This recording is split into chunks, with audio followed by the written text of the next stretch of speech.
Bonjour à tous, alors on se retrouve ce soir pour une nouvelle vidéo un peu spéciale.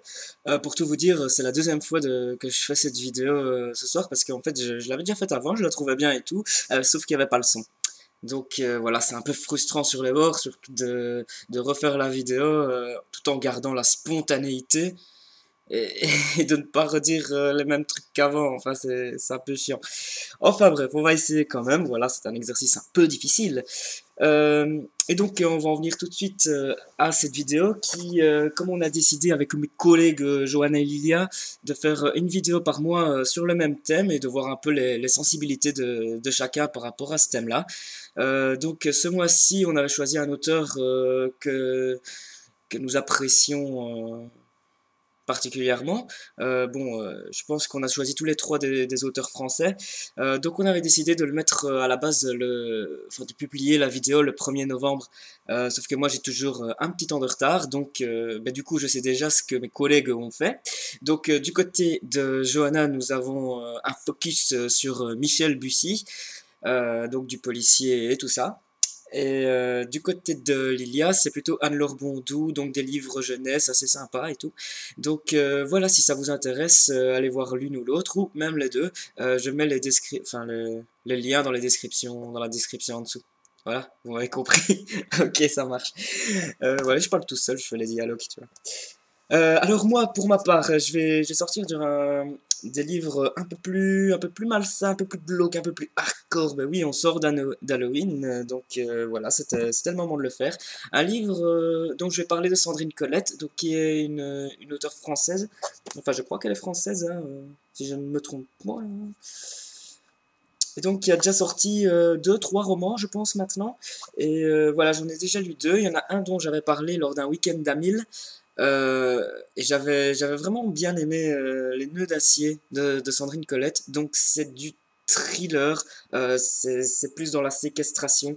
Je sais pas si vous connaissez des films, je sais pas, comme Martyr, Vertige, Haute Tension. C'est peut-être cette nouvelle génération de films d'horreur français où il n'y a pas forcément du surnaturel dedans. Sandrine Colette s'inscrit un peu dans cette mouvance-là. Euh, mais avec un côté retour aux sources, c'est-à-dire que enfin, maintenant dans les thrillers et tout, on a l'impression qu'il y a toujours une surenchère, soit de scènes gore, soit de trucs super compliqués, des conspirations, tout le bazar et tout. Et là, c'est un peu un retour aux sources, on revient un peu dans ce que, les thrillers, enfin des thrillers horrifiques, disons, que j'aimais bien lire au début des années 2000 et tout.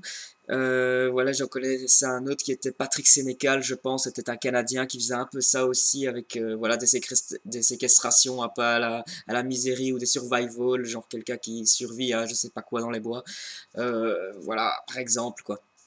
Et donc ici, avec les nœuds d'acier, c'est un mec qui voilà, il sort de prison, il a pas mal de vécu. Voilà, je vais pas trop en dire sur lui. Et voilà, il va à la campagne, il essaie de se cacher un peu, d'essayer de refaire un peu sa vie quelque part. Et, et sauf qu'il va tomber sur un truc d'abominable, il va se faire prendre au piège. Et voilà, là c'est le début de la fin, c'est le début de l'enfer. Et, et voilà, s'il y a des trucs que j'aime bien dans ces livres, euh, des critères, qui ne sont pas évidemment l'originalité de l'histoire. Par exemple, moi j'adore Misery et je trouve que dans le genre de la séquestration et tout, Misery c'est un peu le meilleur, ça va être difficile de faire mieux.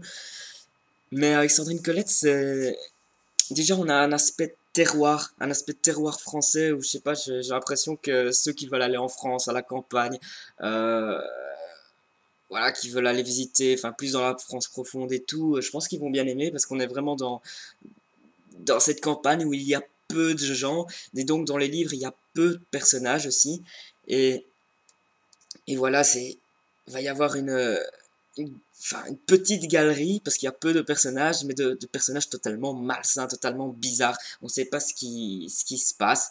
Et puis ça devient la folie. Plus on avance dans le bouquin, plus c'est un truc de barge, quoi. Ils sont vraiment tous tarés. C'est assez dur aussi à lire. Franchement, si vous êtes jeune ou si vous dites, ah, moi j'aime bien le policier et tout, mais vous n'aimez pas les scènes art, faites gaffe à Sandrine Collette même, en général, parce que ses livres sont assez... Waouh, faut y aller, quoi.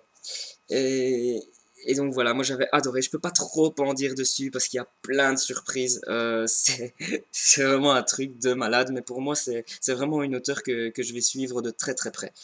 Et donc après celui-là, parce que celui-là j'en avais déjà parlé dans une vieille vidéo, il y a Un vent de cendre, c'est son deuxième. Et, et je l'ai lu il y a quelques semaines, un peu dans l'esprit Halloween et tout ça.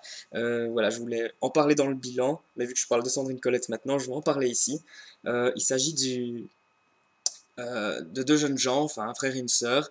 Ils vont rejoindre d'autres personnes dans les vignes car ils vont participer aux vendanges pendant une dizaine de jours. Les chapitres d'ailleurs sont délimités comme ça, c'est jour 1, jour 2, jour 3, voilà. Quand tu arrives au jour 10, c'est waouh! Et voilà, c'est un peu comme un nœud d'acier.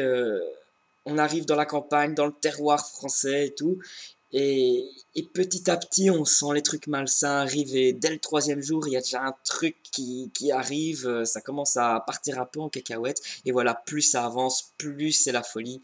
Sachant que le vignoble sont tenus par des gars vraiment chelous. C'est pas des consanguins, mais voilà, c'est autre chose. Mais je vais pas vous dire quoi. C'est juste pour vous donner une idée de l'horreur qui est un peu derrière tout ça.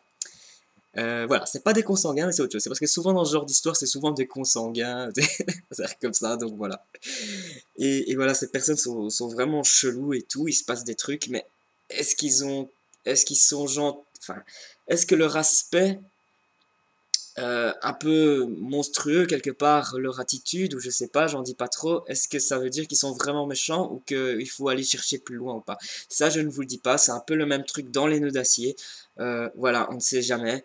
Euh, c'est un truc de fou, c'est un truc de fou et on est vraiment dedans, c'est vraiment, on sent vraiment l'atmosphère, on est vraiment en train de suer, de choper du raisin, d'avoir mal au dos, d'avoir le soleil dans la gueule, on est vraiment, on se sent vraiment dedans, on est vraiment pris dedans, c'est vraiment immersif, et franchement j'adore, et voilà, je lirai le troisième, je crois que c'est trois fourmis, je sais plus quoi, six fourmis blanches, voilà, ça c'est le troisième qu'elle a écrit, je ne l'ai toujours pas, j'attends un peu sa sortie en poche, parce que vu que j'ai les deux premiers en poche, je vais continuer comme ça. Un truc que je conseille aussi sur Sandrine Collette, surtout ne lisez pas les quatrièmes de couverture parce qu'ils en disent trop, je trouve. Déjà, moi j'en dis pas mal, mais dans les quatrièmes de couverture, ils en disent encore plus. Donc, ils sont courts.